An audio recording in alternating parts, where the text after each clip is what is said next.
Untuk yang soal ketiga itu manfaat jamur bagi kehidupan sehari-hari.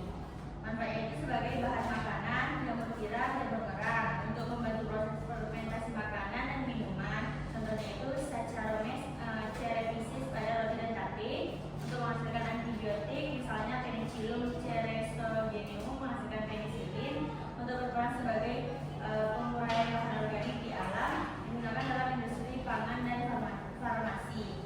Kesimpulan singkatnya, jamur merupakan organisme heterotrof yang berkembang biak secara seksual dan aseksual. Jamur dibedakan menjadi beberapa kelompok, yaitu Zygomicota, Stomicota, Basidiomycota, dan Eleuteromycota. Dalam kehidupan sehari-hari, jamur memiliki banyak manfaat, terutama sebagai bahan pangan, fermentasi, obat-obatan, dan mempengaruhi lingkungan. Oke, sekian dari presentasi kelompok kami. Ada yang ingin bertanya kelompok satu? Ada kelompok satu? Tidak ada.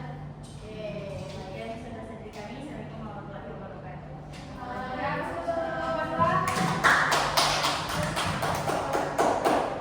Bagus ya, pokoknya.